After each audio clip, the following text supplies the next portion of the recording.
Hello बच्चों, let's see the question. The question says that from the top of a solid cone of height 12 centimeter and base radius 6 centimeter, a cone of height 4 centimeter is removed by a plane parallel to the base. Find the total surface area of the remaining solid. Use pi is equals to 22 by 7 and root 5 is equals to 2.236. तो यहाँ से हमारे पास क्या है, हमको बोला है from the top of a solid cone. Top of a solid कोन हमारे पास में हाइट 12 सेंटीमीटर है कोन की, बेस रेडियस 6 सेंटीमीटर है हमारे पास. अ कोन ऑफ हाइट 4 सेंटीमीटर, एक कोन है जिसकी हाइट कितनी है 4 सेंटीमीटर है. इसको रिमूव किया जाता है by a plane parallel to the base.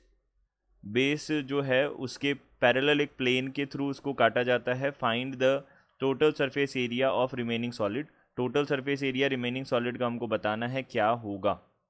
तो सबसे पहले हम यहाँ पे क्या कर लेते हैं, देखिए यहाँ से हम बोल देते हैं सबसे पहले की कॉन्सेप्ट क्या होगा इस बारे में हम डिस्कशन कर लेते हैं. तो की कॉन्सेप्ट हमारे पास में होगा टोटल सरफेस एरिया किसी कोन का क्या होता है. देखिए सरफेस एरिया कोन का क्या होता है ये हम देख सकते हैं. तो surface area of a cone, surface area of a cone जो है वो हमारे पास कितना होता है, this is equal to pi r l होता है. ये हमारे पास सरफेस एरिया ऑफ कोन होगा. अब देखिए यहाँ से हम क्या कर सकते हैं, सबसे पहले हमने ये डायग्राम हमको गिवन है ऑलरेडी. अब देखिए इस डायग्राम का यूज़ करेंगे हम इसमें. तो यहाँ पे हमारे पास क्या हो जाएगा, सबसे पहले हमने इसको ओ अज्यूम कर लिया, इसको ए अज्यूम कर लिया, इसको बी अज्यूम कर लिया. इन पॉइंट्स को हम अज्यूम कर रहे हैं.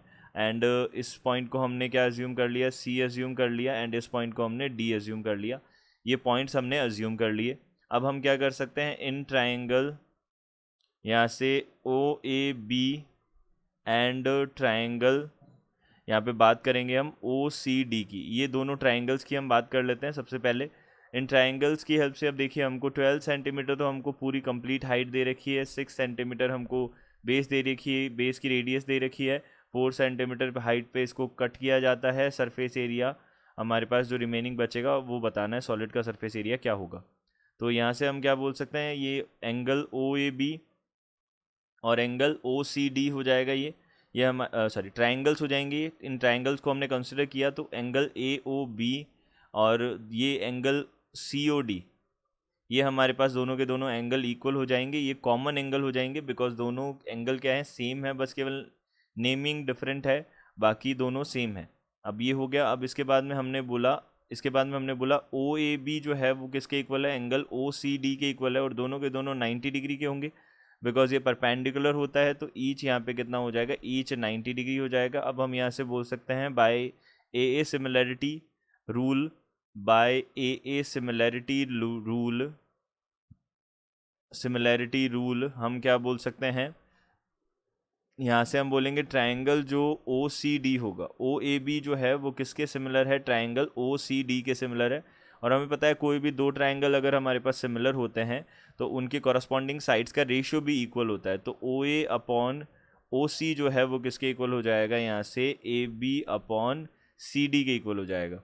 ये हो जाएगा हमारे पास. तो हम यहाँ से क्या बोल सकते हैं, देखिए ओ ए जो है हमारे पास में 4 है, ओ सी जो है हमारे पास में 12 है. तो यहाँ से 4/12 this is equal to A B जो है हमारे पास हमको फाइंड आउट करना है. और ये कितना है हमारे पास में, सी डी जो है वो 6 है. तो यहाँ से हमने बोला ए बी कितना हो जाएगा, अब देखिए यहाँ पे 4 3 3, ये हो जाएगा 2 सेंटीमीटर हमारे पास में क्या आ जाएगा, ए बी आ जाएगा. तो ए बी हमारे पास 2 सेंटीमीटर आ गया. अब देखिए हम क्या कर सकते हैं यहाँ से अब हम क्या कर सकते हैं, हमारे पास क्या है, total surface area of remaining solid हमको बताना है. रिमेनिंग जो सॉलिड बचेगा काटने के बाद में वो कितना बचेगा ये हम देख सकते हैं. तो हम यहाँ पे एक की कॉन्सेप्ट और ऐड कर सकते हैं इसके अंदर. क्या की कॉन्सेप्ट होगा वो, अब हम यहाँ पे एक की कॉन्सेप्ट और ऐड कर सकते हैं. यहाँ पे फ्रस्टम जो होता है इसका भी हम एरिया फाइंड आउट कर सकते हैं. तो यहाँ से हमने बोला एरिया ऑफ, यहाँ हम बोल सकते हैं surface area, curved surface area की बात कर लेते हैं सबसे पहले. Curved surface area of frustum जो है वो हमारे पास क्या हो जाएगा, ये होता है हमारे पास curved surface area of frustum pi l, यहाँ पे R1 प्लस R2 होता है. यहाँ पे जो L है वो हमारे पास किसके इक्वल होगी, root under H² plus R1 minus R2 का होल स्क्वायर होगा, क्योंकि ये जो बची हुई शेप है वो कोनिकल फ्रस्टम बनेगी। तो हमने यहाँ पे सबसे पहले L फाइंड आउट कर लिया। L किसके इक्वल होगा, यहाँ से हम देख सकते हैं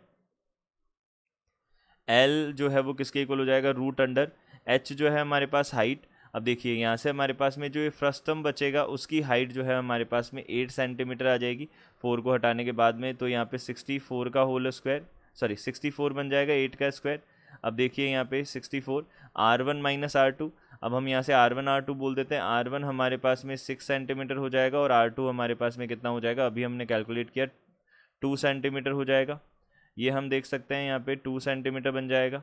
अब देखिए R1 माइनस R2 जो है वो हमारे पास क्या बन जाएंगे, देखिए 6 माइनस 2 यानी कि 6 माइनस 2 का होल स्क्वायर बनेगा। तो यहाँ पे 6 माइनस 2 कितना हो गया हमारे पास में, 4 हो गया। तो हम यहाँ से बोल सकते हैं 64 और प्लस 16 यहाँ पे हमारे पास हो जाएगा। तो ये किसके इक्वल आ जाएगा, यहाँ से ये इक्वल आ जाएगा रूट अंडर 80। अब रूट 80 का वैल्यू हमारे पास कितना हो जाएगा, अब ये हम देख सकते हैं। तो ये हो जाएगा हमारे पास में रूट 80 हो जाएगा। देखिए अब यहाँ से मैं 16 मल्टीप्लाइड बाई 5 बोल सकता हूँ इसको। तो 16 का रूट तो हो गया 4 और यहाँ पे रूट 5 का वैल्यू हमको 2.236 हमको गिवन है। तो इसका वैल्यू हम कैलकुलेट कर सकते हैं। तो यहाँ से आ जाएगा 8.944 यहाँ से सेंटीमीटर हमारे पास क्या आ जाएगी, यहाँ पे स्लैंट हाइट आ जाएगी। अब L आ गया हमारे पास, R1 R2 है तो हम यहाँ पे सरफेस एरिया फाइंड आउट कर सकते हैं, बट हमको टोटल सरफेस एरिया चाहिए। तो टोटल सरफेस एरिया हमारे पास में क्या हो जाएगा, टोटल सरफेस एरिया ये कितना बनेगा, ये बन जाएगा हमारे पास में curved surface area pi L R1 plus R2 और उसी के साथ हमारे पास में टॉप और बॉटम जो है उनके एरियाज़ का भी सम हो जाएगा। तो यहाँ पे R1 square plus pi R2 square, क्योंकि ये सॉलिड है तो ये बनेगा पाई है हमारे पास, L जो है वो हमारे पास 8.944 आ जाएगा। एंड R1 प्लस R2 कितना हो जाएगा, R1 प्लस R2 6 प्लस 2 कितना हो गया हमारे पास में 8 हो गया और प्लस यहाँ से कितना हो जाएगा पाई R1 जो है हमारे पास कितना हो जाएगा 6 का स्क्वायर 36 प्लस R2 जो है हमारे पास 2 का स्क्वायर कितना हो जाएगा 4 हो जाएगा। अब देखिए इन सबको ऐड कर देते हैं हम, तो पाई तो कॉमन आ गया। तो यहाँ पे कितना बनेगा, यहाँ से बनेगा 71.552 बनेगा प्लस 36 प्लस 4 बनेगा। इसको हम सॉल्व करके इसकी वैल्यू लिख देते हैं। ये हमारे पास हो जाएगी 350.592 और यहाँ से हमारे पास आ जाएगा सेंटीमीटर स्क्वायर बन जाएगा। तो ये हमारे पास में क्या हो जाएगा, टोटल सरफेस एरिया हो जाएगा रिमेनिंग सॉलिड का। तो ये हमारे पास में इसका क्या बनेगा, आंसर बनेगा ये हो जाएगा 350.592 centimetre square will be our answer. I hope you understood it well. Good luck, thank you.